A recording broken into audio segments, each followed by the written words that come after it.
Talk about today's dollars and inflationary dollars. You earned 16 cents back then carrying your fucking fossil.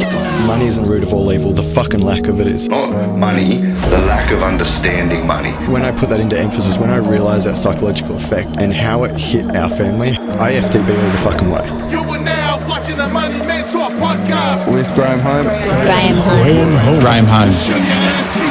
Welcome back to this week's episode of Wilson Weekly on the Money Mentor podcast, where data is sexier than the current auction stats. Today, I'm joined by the king of Capital City commentary, the man who probably dreams in graphs, Dr. Andrew Wilson. We're diving into this week's market pulse, cutting through the noise and unpacking what all this actually means for buyers, sellers, and investors. If you're still waiting for the perfect time to buy, this episode might just roast you gently, of course. Welcome back, Doc. I am flabbergasted, Rachel. What an intro. Wow. Geez, talk You're about so waxing welcome. lyrical. Amazing. Where do I start? Wow. I'm lost for words. No, not really. But onwards and upwards we go. Where do we start? Yes, it's been another exciting week in property. And, you know, it's funny you should say, Rachel, but I actually do have some funny dreams sometimes about spreadsheets, you know. Starting to get to know you too, Doc. Well, it's true. And it's a bit of a worry because, you know, you shouldn't be dreaming about spreadsheets. But anyway, there you go. Welcome to my world. So, and we're into the world of property this week as usual. Thank you for that wonderful introduction, Rachel. Let's try to live up to that one. We present this every week. Of course, it is about bringing all the latest news in property so you can make good decisions in terms of if you are making property decisions, you want to do them with the best available information, and everything we bring you is evidence-based. So we have commentary, but we have data. Our data is in-house data, so we have a lot of quality control over that. And it is, as I said, about creating an environment where you can make the best decisions you can in terms of property. So My Housing Market is my brand. We bring our weekly podcast with Rachael to you with in conjunction with the good folks at Infinity, of course. And we've been doing, we'll soon be able to talk about, we've done hundreds of podcasts, but we're well into our second 100, and that's good news. And thanks to everybody for following us. And I guess that's the proof of the pudding's in the tasting, and the tasting is the fact that lots of people watch our podcast, which is great. So let's get going. I'm talking too much as it is. And let's start off with what we're going to review this week. It is the week ending Wednesday, July 23rd. It's interesting, Rachel, because we're probably now really seriously starting to talk about the spring selling season. Yes, it's a way to go before spring. Well, actually, it's 5 weeks, so it's not that far away. But we are starting to see signs in the marketplace of revitalising is the wrong word, but certainly a rebound in the number of properties coming into the market now, which is that sign that people are thinking about, that end of the year buying and selling decisions. So the week ending Wednesday, July the 23rd, this week we've got some very interesting data, as usual, but some really interesting data, particularly in relation to where we're headed on interest rates. So we've got the June labour market data. So that's the latest data on what's happening in the labour market. And that's very important, of course, because it reflects on the performance of the economy generally. But we have a Reserve Bank interest rate decision coming up in the middle of next month. And it was a bit of a surprise to some that, to many, that the Reserve Bank didn't cut rates last month, or this month. But we are certainly now with these, because the other part is not just inflation the Reserve Bank looks at, it's also what's happening in the labour market. And the data that we did get in the labour market has some specific implications for the Reserve Bank's decision next month. We're also going to look at, we haven't looked at house building costs for a while. Let's have a look at them this week. And there's some interesting results with the My Housing Market House Building Cost Index. And as usual, we look at the latest weekly auction results, and they really have been, quite positive for most of the year, really, but specifically over the last few months. And even though we are notionally in the quieter mid-year winter selling season, the buyers are still out in force, and they're certainly snapping up just about all the properties that are being offered under the hammer every week. So we'll have a look at that. But we're starting off with some very interesting data in terms of the labour market. Rachael, it actually eased, and we've been sort of floating around the low fours for quite some time in terms of our unemployment rate. We've ticked up to our highest rate really in this series. So some early signs of, I wouldn't say a shakeout, but just an easing in the labour market. It has been very strong for quite some time now. So it's not really surprising, but, it is only a single month, and we need to sort of have some justification going forward for a lot of the, and I believe there are a lot of doom and gloom headlines regarding the result last week through the media. But the labour market did ease, but our market overall is still strong. So the June jobless unemployment rate, this is seasonally adjusted, increased by 0.2% to 4.3% compared to the May result of 4.1%. And it's been around 4.1% for most of the last year. This is still a very low rate, Rachael, historically low rate, but now the trend is perhaps starting to move upwards, but we need to see whether this consolidates itself over the next few months. Jobs are up by 2,000, which is obviously a low number for jobs creation over the month, but the unemployed number was up by 34,000. So that was what pushed the unemployment rate up, was a surge in the number of unemployed. As I said, these monthly figures can move around, and we need to see a consolidation of this increased trend over the next few months before we start thinking about that we've moved past the peak of this very strong labour market. We've still had job creation of nearly 300,000 over the past year, up by 2%. The unemployed numbers up by nearly 10%, but that reflects what was a strong rise over June. But this is the interesting thing, Rachael. The participation rate actually increased, which is another reflection of just how strong our labour market and our economy by extension is. The participation rate, it measures the proportion of the potential workforce that's actually working. So we're still seeing, retirees, those that are self-employed coming into the workforce, because there are still plenty of opportunities for employment. And as I said, that unemployment rate picked up really because we had a rise in the number of unemployed. And we have to take, even though this data is seasonally adjusted, we have to take some of this seasonal adjustment modelling with a grain of salt. But as I said, let's wait for the next few months before we start calling a change in the trend in the unemployment rate. Queensland and Western Australia had the lowest unemployment rates of 4.1%.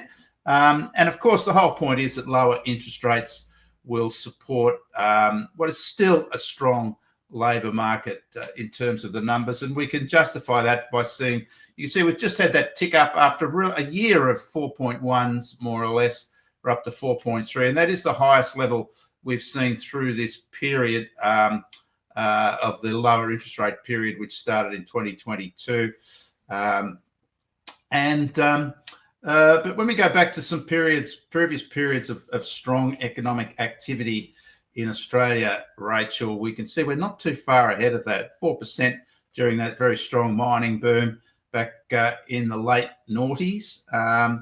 So we're not too far ahead of that still, and certainly higher than other periods of strong growth over the last 20 years. So still a low number, but as I said, we'll await the trend. And the participation rate sort of tells it all in a way. You can see how the participation rate, which, as I said, is a really positive measure or important measure of the strength of our labour market, because it does show the proportion of our potential workforce that's actually working. And you can see how much higher that is than in previous periods. In fact, it's been trending upwards for most of the last 3 years quite strongly. And as been settling at around about those record high levels. The record high is 67.2, and at the moment we're at 67.1, so just below that. But well ahead of the numbers, even when we had that strong unemployment rates back in the late noughties, that big mining boom. The participation rate then was in the 65s, so it's actually quite a difference in terms of comparing with what it is currently. And it just shows you how strong our economy is overall, notwithstanding what the unemployment rate shows. So some good news continuing. Unemployment rates are higher in each of the states compared to where they were a year ago. Victoria is the outlier, but still at 4.6% is a positive result. And as I mentioned, Queensland and Western Australia have the highest unemployment rates, Rachael. But as I said, it's all part of that adjustment coming after the very strong period we had over the last couple of years. So, Doc, despite a slight rise in the jobless rate, participation is near record highs. What does that say about the underlying strength of the Australian economy, and how might that support property confidence moving into spring? Well, as I said, it's a one-off, Rachael. Let's see if that trend continues. I'm not so sure it will. We still have, the energy of lower interest rates, driving our economy. People, pay less on their mortgage, so they have because of a lower interest rate, they have more money in their pockets. They spend it. It creates energy in terms of demand, and that means employers will continue to look to satisfy that demand for extra labour. So I think that we're really in a positive position in terms of the actual unemployment rate, and we'll wait for the next few months to see if that trend continues. But at the moment, as I said, I think that the positive thing out of this is that the Reserve Bank will be looking at this as just another reason why that they can then cut rates, by thinking, well, okay, we don't have a runaway economy at the moment, so we can, take the chance of cutting rates. And I think they're waiting for that latest inflation data, which will come out next week, and we'll be able to discuss that on the show. But I think, if anything, this helps them with their lower interest rate decision going forward. So I think that's the positive out of that for interest rate decision. And also, it is early days, and gee whiz, 4.3 is nothing to get too excited about. But unfortunately, anything that can drum up a negative headline is grist to the mill for the media going forward. So our other data we look at this week, Rachael, is house building costs. And even though this is sort of in a conflict to some degree with the ABS data on house building costs that it releases in its inflation data, we have been tracking. We run a house building cost index at My Housing Market every month. It's derived from the building approvals data from the ABS, and we have been tracking a little bit of upward pressure on house building costs. Now, housing costs are an important part of the CPI, the inflation rate that the ABS measures. And that's why we track this, not just, obviously interest for those that are thinking of building a house, but also it has implications for the inflation rate. And we have been just tracking recently an increase in that. And if we look at the annual growth, and of course it's the annual growth that's important for the inflation rate, that's now picked up to 7.1%, Rachael, which is getting a little bit of a concern, because just a year ago, house building costs were rising at 3.8% a year. So that's really starting to pick up now.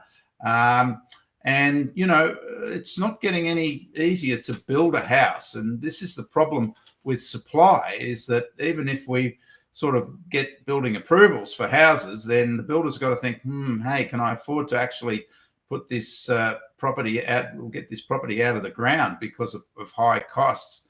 And that might be a factor that we have seen an easing in house building approvals recently, which was sort of going gangbusters for a while. And maybe one of the factors is higher house building costs are impeding builders' activity. So a little bit of a concern there for house building costs on the rise, which if reflected in the inflation data, the data that the ABS use, it will mean upward pressure on inflation. But I think it's interesting to see just what's happening in terms of house building costs. And as I said, it has implications for, for the supply of property, which, is in, which we know is one of the problems that Australia has, and a lot of other similar advanced economies being unable to supply demand for housing with their populace. Yeah, so with them up again, how should more the buyers and renovators interpret that data? Well, look, prices are rising, and this is the point. It's not just the price in the market; it's the price to actually construct something is rising, and it's just sort of more bad news, particularly for those that aren't in the marketplace, first home buyers, etc., because it just obviously puts upward pressure on prices. We're going to look at land prices. We run a land price index as well, Rachael, as you know. We're going to start showing our viewers just what's happening with the price of land, and that's going up as well. So if the cost to build's going up and the cost to buy a block of land is going up as well, it just means more constraint on supply, which just means a tougher gig for those particularly trying to get into the marketplace. And, as I said, I think maybe this might be part of the reason we're seeing an easing in house building approvals. In fact, we looked at that last week, house building approval data, and it was quite remarkable that the number of houses approved for building in Brisbane is now actually lower over the first 5 months of this year compared to the same period last year. And Melbourne is flat. So they haven't built any more houses or approved any more houses. And they're the two biggest markets for house building, Brisbane and Melbourne. And, that's maybe because house building costs are on the rise there. So we'll keep an eye on that one. And hopefully that won't work its way too strongly into inflation, because, obviously we are hopeful that inflation will continue to be in control, particularly those that have got mortgages and are looking for some lower interest rates. So let's finish off, Rachael, with the latest weekly auction results. This is almost becoming a bit of a same old. Another strong result for markets, still robust. School holidays are now finished. Victoria ended last week. So we're now really moving inexorably into the spring selling season.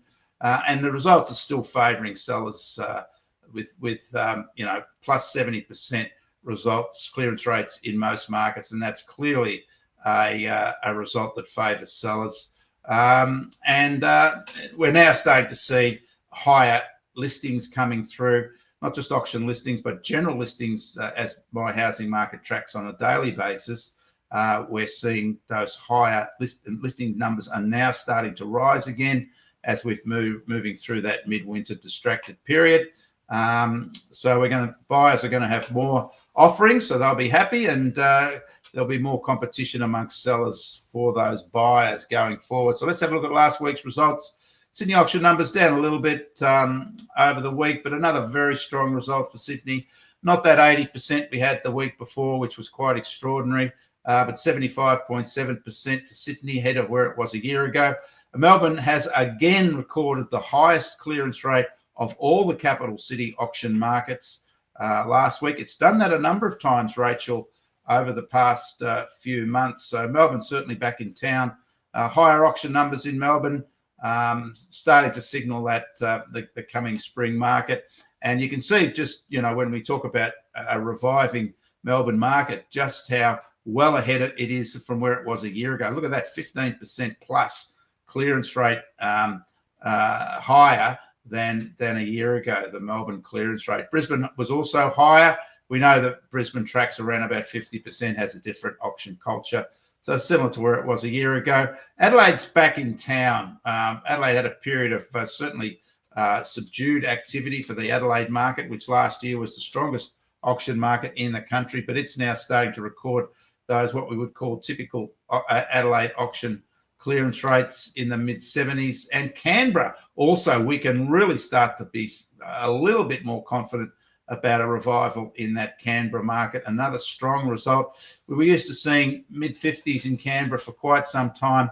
We're now starting to see consistently mid-60s, mid to higher 60s in that Canberra market. So some better news there for sellers in the Canberra market. When we look at the trends, we can clearly see the result in most of the capital cities. Sydney on the rise for most of this year, recording its highest clearance rate over July so far for quite some time. Look at the Melbourne market. It is up and running.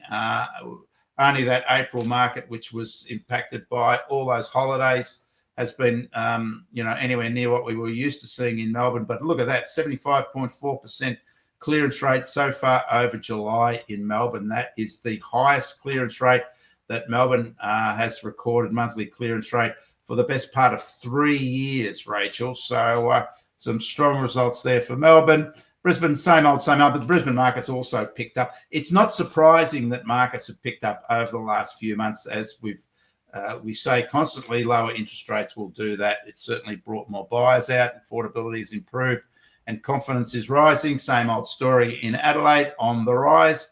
Its highest clearance rate for nearly a year, back to what we expected a year ago in that Adelaide market. And Canberra, yes, look at Canberra, rising month after month now since those interest rate cuts came into effect. So maybe the Canberra market is back in town. If you're looking for the latest auction clearance rate results, every Saturday night at 6 o'clock, we produce the snapshot results for the capital cities on my LinkedIn account, Doc Andrew Wilson at LinkedIn. And on Sundays, we send out the full national report, which includes the regional breakdowns for Melbourne and Sydney and the top 10 sales under the hammer for each of the capital cities over the week. If you've missed that latest national auction market report, there is a QR code. You can scan that quickly and it will give you a PDF link to the report. And as we always finish off with the greatest giveaway in property, Rachael, and I say that without fear or favour, this is the My Housing Market Infinity Suburb app, which if you are making a decision on property, you can figure out or find out, not figure out, you can find out what's happening in each suburb in Australia that has data in real time. So this is the asking prices and the asking rents for each suburb in Australia on a daily basis. Wow, what a giveaway. There's a screenshot of what we do. You can filter for price or rent. You can filter for the capital city region or the outside capital city region. We're looking at Blacktown here in this example. You can filter it for house, townhouse or unit, and also the number of beds. Does it get any better than that? Well, I don't think it does. And that will then give you not just the median asking price, so telling you what agents are pitching for property in each of these suburbs. It also gives you the low and the high, so you know the boundaries about which properties are being pitched at in the marketplace at the moment, right? And also the number of properties for sale currently. So like I said, does it get any better than that? It doesn't. And we can also do that same for rents going forward. So isn't that great? And for investors who are looking for return on investment data, we also provide that. You can look at the top 10 yields in each of those regional breakdowns. And not just the yields, of course, which is the return from the asking rent over the asking price currently of the past year, the asking rent of the past year over the current asking price. And also the vacancy rate for those suburbs, the number of properties for rent and the number of properties for sale. And if you don't know where those suburbs are, just click on the link and it will take you to a map of that suburb. Isn't that fantastic? So look out for that one, the My Housing Market Infinity Suburb Property app. It is, when you link to that, you will be asked for a password. The good folks at Infinity will be only too happy to provide you with access to that app, which is very, very popular at the moment. Next week, let's look at the latest inflation data. This will be the final piece of information that we need to determine just how the Reserve Bank is going to shift over August. I think the inflation rate will still be within the target range, maybe a little higher, but still within the target range. And so I think that will certainly be the final part of the argument to cut rates from the Reserve Bank. in August. Also, we're going to look at the latest regional house prices. Sometimes it's always interesting to understand what's happening in the regions, not just our capital cities. And as usual, the latest weekly auction results as we just start to move towards that spring selling season. If you've missed, or if you're wanting any further information from this week's report, there's a QR code giving you all the data and all the slides from this week's report. And of course, you can always get a copy of the audio as well, which is fascinating. So there we go, Rachael. Another week's gone. More interesting data. The conversation is alive. Will the Reserve Bank cut interest rates next month? It's looking pretty good now, I think, in terms of just a little softer the unemployment rate. That will help a positive decision. And of course, next week we're going to look at the all-important inflation numbers. So I know you'll be counting the days, counting the sleeps until that inflation data next week, Rachael. So good luck with that. But that should be very interesting going forward. And hey, we're talking about spring. Isn't that great? Warmer weather, all those sort of things. Longer days. Yeah. We're still seeing good one.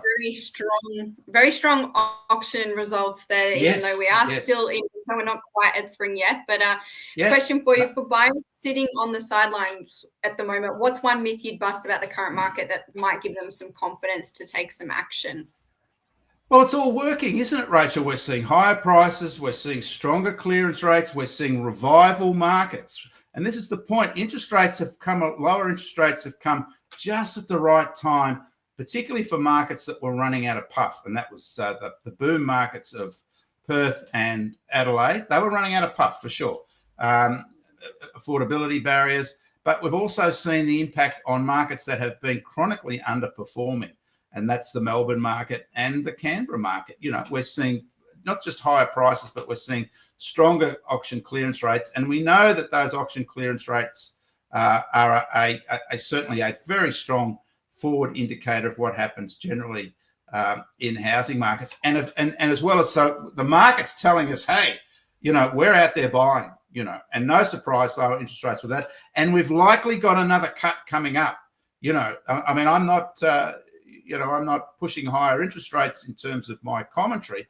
I'm saying all the data is pointing to that, and that higher unemployment rate, it was just another positive factor for for an interest rate cut next month. So, it is very positive. And even though we did have a higher unemployment rate, it's still at a very low level compared to the historical numbers. And we have a near record participation rate. So I don't think, it's just been really a remarkable period of positives for the property market. And they keep on coming, Rachael. They just keep on coming. And it's the data's there. This isn't anything else that's other than evidence-based commentary. It's all there. And, you've got to feel sorry for the doomsayers. They've got nothing to hang their hat on, right? It's just, except, unemployment rate's at 4.3%. Oh, no, sorry. And even that is a positive for the property market because it'll mean more than likely, a lower interest rate coming up. Yeah, we've still got spring to come. To come. We've got an interest rate cut before the spring selling season. Come on. Yeah, so I hope that answered your question. It definitely did. Hopefully, we're seeing, like I said, seeing the strong winter stats, and no doubt that interest rate cut will be very welcome. You'll see a very strong spring as well. So hopefully that helps people bring more confidence to their decisions with property. But Doc, as always, thank you for dropping truth bombs and stats like confetti. Catch you next time on the podcast where we make property chat a little less vague and a lot more brilliant. Wow. Keep it up, Rachael. Fantastic. You're fucking gone. See ya.